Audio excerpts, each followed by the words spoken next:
All right, ladies and gentlemen, welcome to another episode of the Geeky Misfit Podcast. I am your host, the Geeky Misfit himself, Jalen Coleman. And our guest today, I am super excited to speak to. He is a living legend. You've seen him literally everywhere, such as shows like HBO's The Wire and Treme. You've seen him in Spike Lee's Malcolm X. We all remember him as Michael in Waiting to Excel. He made us laugh in Brown Sugar and Fighting Temptations. He went on to do Selma with Ava DuVernay, Horrible Bosses, Suits. You can see him recently stealing scenes in Power, Raising Kanan, and now you can catch him still stealing scenes in CBS's new show, Elsbeth. Ladies and gentlemen, Wendell Pierce. Hello, thank you very much. Absolutely. Thank you. It's an honor to be speaking to you, man. Again, big fan of your work, have been for years. Out of all those roles that I've just listed and the many that I haven't listed, if you're walking down the street and somebody stops you, which role is the one that they're most likely going to mention? You know, it's really interesting. Now that things are streaming at different times, I can always tell when something's up and running, I first started noticing this resurgence that was happening with Suits on the streaming service, last year when I was like, all these people were stopping me and saying, oh, we'd love you on Suits. And I was like, that ended 7 years ago. And so it was really weird. But the first line of my obituary is going to be, Wendell Pierce as Bunk on The Wire. That's the iconic role that I'm going to be remembered for. Yeah. But also different people stop me for different things. I did a little movie years ago that people stop me on the street and they go, hey, man, I really liked you in Hackers. Okay. I'm like, right? And it's Hackers movie. And it's usually the people who like it are hackers. That's why they're, I say, you told on yourself. I know when you go home and throw on your computer. It's a hackers cult movie. Right. So I have a multitude of different things. That's what I like. But Monk is probably what I'm going to be remembered for the most. Yeah, and a legendary role. So yeah, I'm sure. You mentioned streaming, and you're with the long career you've had. You were around before streaming really was around, and you've now seen the change of it. What's the biggest, I guess, benefit and difference that you've seen from streaming, from now? I think the benefit is the fact that you have access to so much material and so much good work that people have done, and going back and seeing stuff that you haven't seen before, you missed, turning people on to movies that they haven't seen, or seminal in my growth as an artist. I like to share that with young artists. Always give them a homework assignment of go and see The Godfather if you've never seen it. See Cool Hand Luke. See Which Way Is Up. All of these movies that people haven't seen, iconic television shows that they haven't seen, Hill Street Blues, and all kinds of different things. And so that's the great thing about streaming. The only bad thing about streaming is it takes people out of the movie theaters, which there's certain films that have to be seen on a big screen, and there's several films, even now I regret that I haven't seen on the big screen. And so I tell people all the time, try to go and see a movie as soon as possible, because the first run of a movie in the theater has now become almost like marketing for the streaming run on the streaming service. So there's the pros and cons of it, but I think it's a great thing. The more work, the more the merrier. Yeah, you mentioned with you saying that, and you mentioned in The Godfather, they just had the 50th, I think, anniversary, and I went to the theater to watch it because they were rescreening it, and like I never saw it on the big screen, and I was just like, this is an experience that I'm thankful that I got to experience, and I wish a lot more people would as well. So the same thing happened to me. I was actually in Budapest. Oh, nice. When it came out, and I had never seen it. The Godfather is one of those movies that if I'm walking through the room and it happens to be on the television, I know where I'm going to be for the next 2 hours. Same, I'm going to stop. 3 hours, really. Right. Especially with the commercial breaks. So, but I had never seen it on the big screen either. And what was even more amazing was I was in Budapest, so all the Italian scenes, I saw them without English subtitles. Oh, that's cool. They still read, man. They still read beautifully because it was so great. I'm sure that was an incredible experience, actually. Yes, it was great. It was great to see Michael and Apollonia fall in love. Yeah, didn't matter what language they were speaking. You knew what was happening Mm. every minute of the scene. The power of cinema, really the power of Francis Ford Coppola's directing, because that's the mark Absolutely. of a phenomenal movie. Absolutely. Going back a bit, and correct me if I'm wrong, Money Pit was your first movie, correct?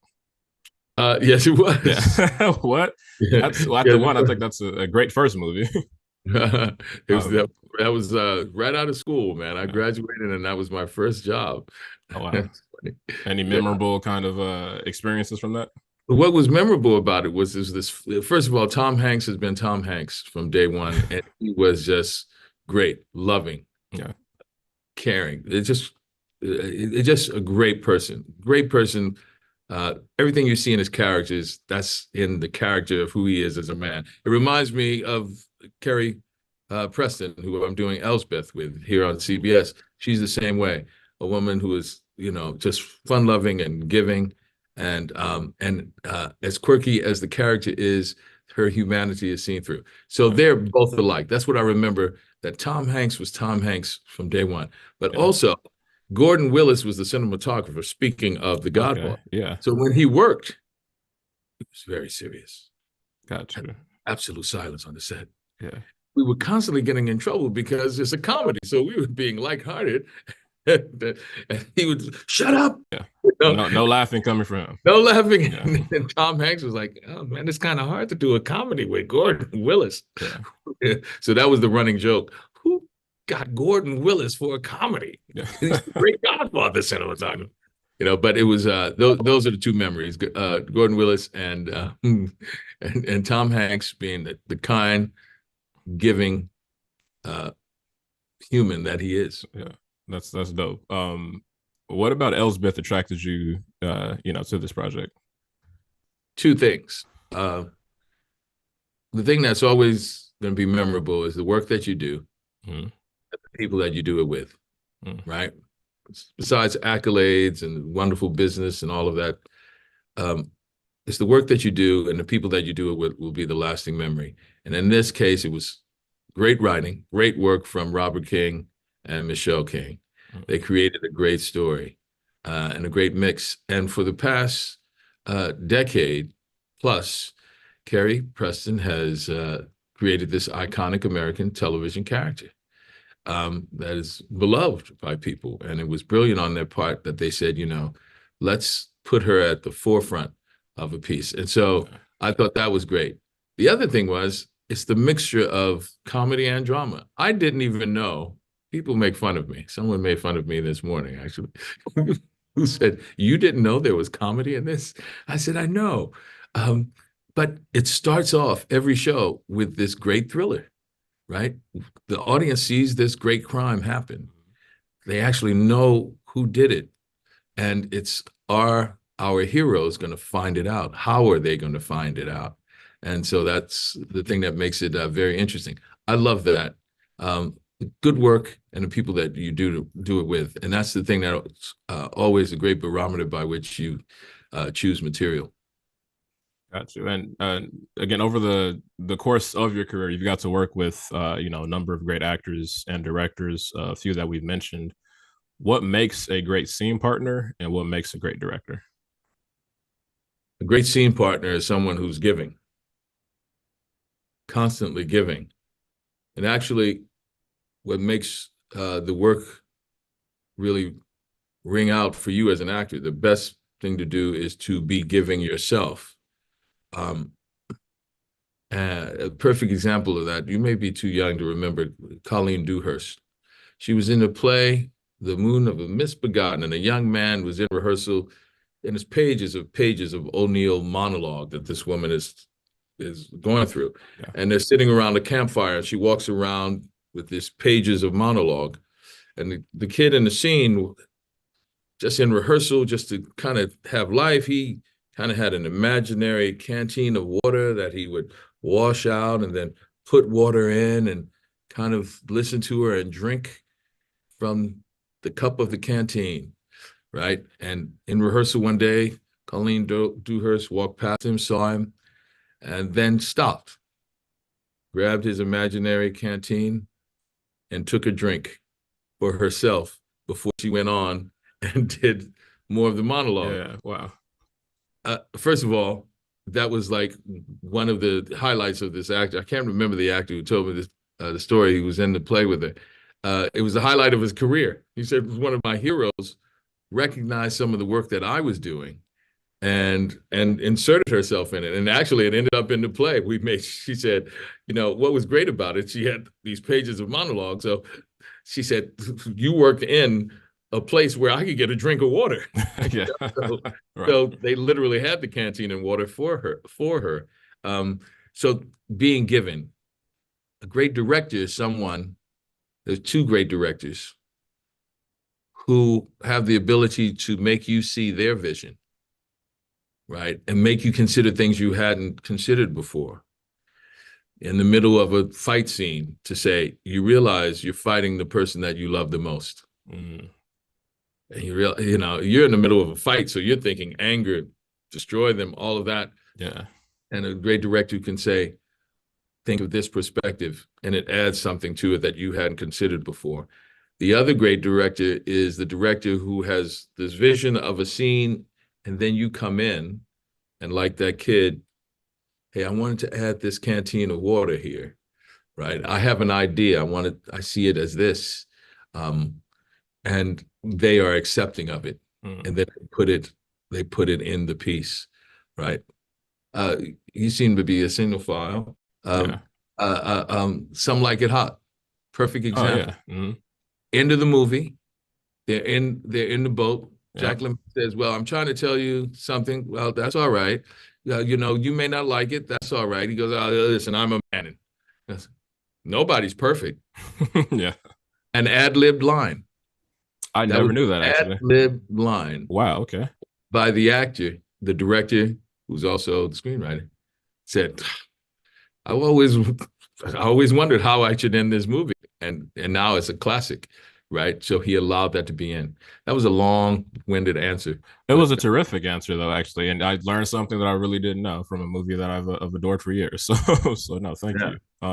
Before I let you go, the last thing I want to touch on in doing my research for you, I want to tell you something and then I guess, react to it. Your mantra that I've heard you say, which is employment doesn't define you as an actor. With the podcast and with this platform, there's a lot of actors, there's a lot of filmmakers, up and coming that watch this and try to get tidbits and advice. Why is that your mantra and what made it your mantra? I think it's pretty clear when it comes to the downside of it. If you're unemployed, keeping your spirit up, knowing that you're going to get a job, it'll be okay. You just do a good work. The other thing is when you have a job and it's not going well, and someone says, it's brilliant, it's absolutely wonderful, and you say, well, no, it's not. You have to be truthful to yourself. Everyone else, it'll be like the Emperor's New Clothes. Everyone loves it. You love what you're doing, but you have to be honest to yourself and say, I can do better work. I can do better. Mm-hmm. And so employment, whether you're not getting it and you're unemployed, and employment, when you are employed, does not define you as an artist, because you have to be the true measure of, am I doing good work? Mm-hmm. Can I do better? And that's the most important thing. And it doesn't matter where you do the good work. The benefit will show itself wherever. I did a film called Burning Cane. It was a little student film. Yeah. A kid from New Orleans Center for Creative Arts, where I went to school, asked me to come back and do it. I did it in a weekend and committed fully as if it was a studio film. I actually thought it was a short, ended up a feature. Oh, wow. And did it in a weekend, my part, and then it ended up winning Tribeca Film Festival. Wow. And the youngest director to ever win and win director, and it won me my first award as an actor. There we go. At the Tribeca Film Festival. So it doesn't matter where you do the work. Employment doesn't define you as an actor, because I actually didn't get paid for that film. Yeah. Because, I was just doing it for the work. Yeah, and something obviously came from it, so great benefit came from it. The world has seen it now. A very, very, very final thing to touch on because my girlfriend will kill me. She's a Twilight fan. Wanted to mention Twilight. If your experience on there, if anything memorable. Twilight was great. It was unexpected. Recently you mentioned Raising Kanan, how I'm on that. It was something unexpected. I met the showrunner. We were talking about the show. He asked if I would even consider being on it. I said, absolutely. Yeah. We talked about the roles and how now something has come of it, which one of the characters that have now become beloved to me, Absolutely, which snaps. Really interesting and great work on Raising Kanan in that character. Totally, at the same time, complete opposite of what I'm doing on Elsbeth, which is great, right? It just shows you, it gives me an opportunity to show the diversity. The range, and the range at the same time. Cops and robbers, literally, cops and robbers. But there are times where my inquisitiveness can get me in trouble, right? My inquisitiveness as an artist, trying to do diverse roles, right? Talking about the show with a showrunner and getting a role. And I'm on the set of Twilight, and I played someone who forges a passport so she can travel. Right. And in the middle of it, as we're setting up, I said, it's really interesting. I looked at this scene and all. Isn't she at this point in the story, isn't she a vampire now and a shapeshifter? She has all the powers now of one of the kids, right? And I said, yeah. And so can't she just turn into a wolf and just go across the mountain to the other country? Why does she need a passport? Right. Silence on the set. I had exposed a hole in the script that no one had realized. Yeah. And I was like, oh no. I said, Wendell, how to lose a job in 5 minutes. Wow. The entire set went, he's right, And then thankfully Billy Condon said, let's just shoot the scene. And we'll figure it out. Keep it. And they kept it in the movie. But now, I'm a part of the gaff squad, I guess. Yeah. That's really cool. It was now you have to go and look at their movie and say, well, yeah, I actually forged. That's my running joke. I guess I shouldn't say this. That's my running joke with the superhero movies, right? They have all the powers in the world, but they always got to run in the battle. And it takes 2.5 hours to save the world. When it's like, shouldn't this be like pretty easy for you to do if you're if you're Superman or something? Yeah. Like, why are you running? I think it's funny. Yeah. I think it's fun too. You suspend your belief. Absolutely. You have all the powers in the world, but we're gonna have a sword fight. I can end this in 3 seconds, but for the sake of being dramatic, I'm gonna take my time. That's me. That's my tidbit from Twilight. I talked myself out of a job almost. Yeah. Well, I'm glad you didn't, and I'm excited to. I'm thankful that I got to speak with you, man. I'm excited to check you out in Elsbeth. Everyone, check it out. CBS. Thank you so much for your time. Definitely, man. Thank you. Appreciate it. Absolutely. Take care.